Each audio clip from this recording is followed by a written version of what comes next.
حضرات، یہ ہماری خوش نصیبی ہے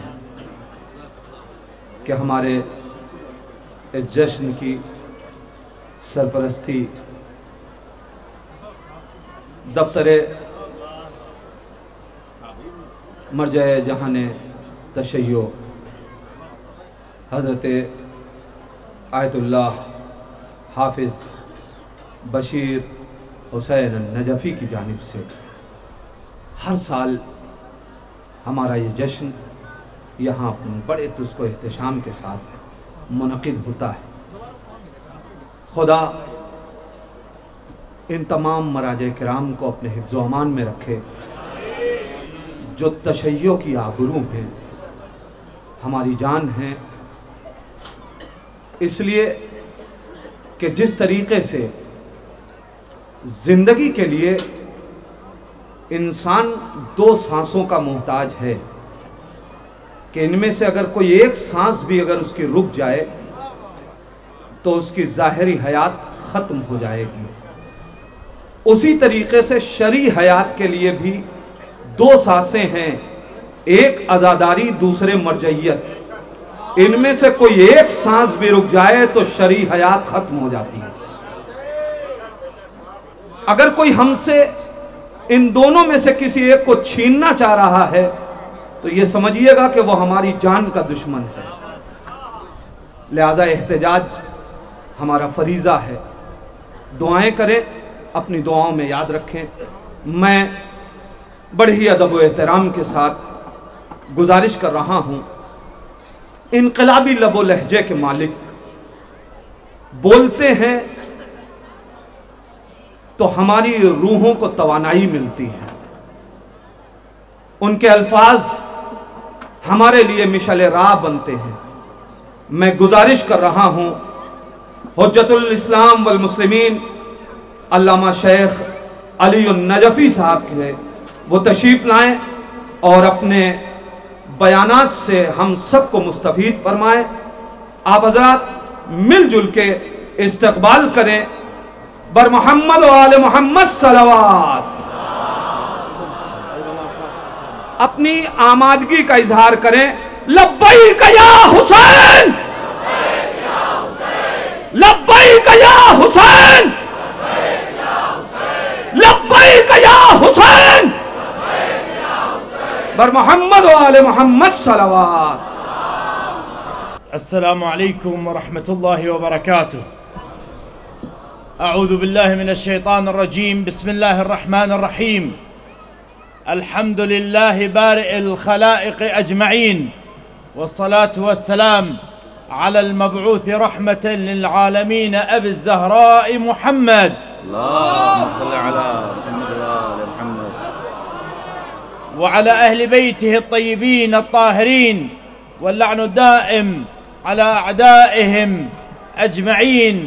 السلام عليك سيدي ومولاي يا أبي عبد الله الحسين، السلام عليك يا مصباح الهدى وسفينة النجاة، السلام على سيدي ومولاي قمر بني هاشم، السلام عليك سيدي ومولاي زين العباد وسيد الساجدين، أيها الجمع الكريم بين الحرمين، يا من تستنشقون في هذه اللحظات تربة الشفاء من قبة سيدي ومولاي أبي عبد الله الحسين، أسعد الله أيامكم۔ بسم اللہ الرحمن الرحیم۔ خطبہ ارشاد فرمانے کے بعد رسول اللہ کی خدمت میں، اہل بیت کی خدمت میں درود و سلام اور ان کے دشمنوں پر لعنت بھیجنے کے بعد امام حسین علیہ السلام کی خدمت میں درود و سلام انہوں نے پیش فرمایا۔ ہدایت کے چراغ، اے نجات کی کشتی، ہمارے مولا آپ کی خدمت میں ہمارا سلام۔ اے بنی ہاشم کے چاند، آپ پر ہمارا سلام۔ اے عبادتوں کی زینت، سید سجاد، میرے مولا آپ کی خدمت میں ہمارا سلام۔ بین الحرمین، اس مبارک مجمع کی خدمت میں بھی ہمارا سلام۔ اور اس وقت آپ بین الحرمین اس حالت میں بیٹھے ہیں کہ خاک پاک خاک شفائے حضرت امام حسین علیہ السلام کے سائے میں آپ سانسیں لے رہے ہیں، تو آپ کی خدمت میں سلام عرض کرتا ہوں۔ أيها الجمع الكريم، نحن في مدينة لا تقاس بها المدن، وإنما تقاس بالسماوات. نحن بجوار قائد وبطل لا يقاس بالثوار بل يقاس بالأنبياء. اے میرے محترم مجمع، آپ کو کی خدمت میں اس مبارک ولادتوں کی مبارکباد پیش کرتا ہوں۔ ہم اس شہر میں بیٹھے ہیں، ہم اس شہر میں ہیں ابھی کہ جس کا قیاس دنیا کے کسی شہروں پہ نہیں کیا جاتا۔ ہم اس جگہ پہ ہیں کہ جس کا قیاس آسمان سے کیا جاتا ہے۔ ہم اس کے جوار میں بیٹھے ہیں کہ جس کا مقابلہ یا جس کا قیاس کسی دنیائی بادشاہ، کسی دنیاوی بہادر سے نہیں کیا جاتا، بلکہ انبیاء سے جس کا قیاس کیا جاتا ہے۔ هذا الشهيد العظيم الذي أقام أول مجلس في حياته عليه رسول الله صلوات الله وسلامه عليه يوم ولادته، حينما جاء إلى هذه الدنيا أقام النبي الأكرم صلوات الله وسلامه عليه مجلس عزاء الحسين على الحسين في يوم مولد الحسين. لماذا آدم بكى على الحسين؟ لماذا نوح توسل بالحسين؟ لماذا تأسى الأنبياء في تضحياتهم بالحسين؟ لماذا تأسى إسماعيل وعيسى وغيرهم بالحسين؟ إن لذلك لسبب عظيم ومهم. ہم اس عظیم شہید کے جوار میں بیٹھے ہیں کہ جس کی مجلس عزا ان کی زندگی میں منعقد کی گئی۔ غور سے سنیے گا کہ جب ولادت حضرت امام حسین علیہ السلام ہوئی تو رسول اللہ نے اپنے ہاتھوں سے اپنے اس نواسے کے لیے مجلس کا انعقاد کیا۔ آخر سوچئے کہ ولادت کے موقع پر یہ کیوں ہوا؟ جناب آدم کیوں روئے امام حسین پر؟ جناب نوح، جناب اسماعیل، جناب عیسیٰ اور نبیوں نے حضرت امام حسین علیہ السلام کی پیروی کیوں اختیار کی؟ ذرا اس مسئلے پر غور کریں۔ إن سيدي ومولاي أبي عبد الله الحسين عليه السلام حياته وشهادته مفرق في تاريخ الكون. إن لقضية الحسين عليه السلام أثر بالغ، أثر حقيقي، أثر فاصل في قضية تثبيت الدين في الأمم والشعوب. لذلك أن ما قدم الأنبياء صلوات الله وسلامه عليهم من مقدمات، من ذكر أو بكاء أو تأس، إنما هو توجيه من الله سبحانه وتعالى لهم، ولأن الله أعلمهم بعظمة ومكانة سيدي ومولاي أبي عبد الله الحسين، وبالدور الكبير المهم الذي سيقوم به وسيؤثر به سيدي ومولاي أبي عبد الله الحسين عليه السلام. حضرت امام حسین علیہ السلام کی زندگی خود اور ان کی شہادت دنیا کی تاریخ میں ایک الگ منظرنامے سے دیکھی جائے گی۔ امام حسین علیہ السلام کا جو قیام ہے اس کا ایک واقعی اثر جو دین کو باقی رکھنے میں پایا جاتا ہے، امتوں کی تاریخ میں حضرت امام حسین علیہ السلام کی زندگی اور ان کی شہادت کا ایک حقیقی اثر پایا جاتا ہے۔ نبیوں نے مقدمات پیش کیے، پروردگار عالم نے ان نبیوں کو یہ بتا دیا تھا کہ حضرت امام حسین علیہ السلام کے ذریعے ہی دین کو بقا ملے گی۔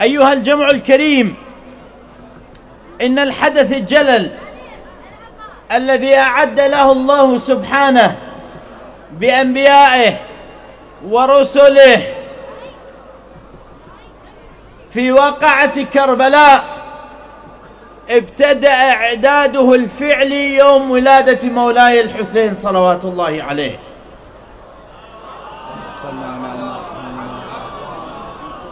هذا الإعداد الذي غير مجرى التاريخ وثبت لكل الديانات. أيها الجمع الكريم، ارتباط مولد الحسين بشهادته، بذكر الأنبياء له، بإعداد الله سبحانه وتعالى ليومه العظيم، ما يكون إلا لأن الحسين بدمه الطاهر وبحياته الشريفة سيثبت جميع الأديان ويقدم هذه التضحية لجميع الرسل، ويقدم هذا الموقف لتثبيت الدين الذي جاء له به 124,000 نبي.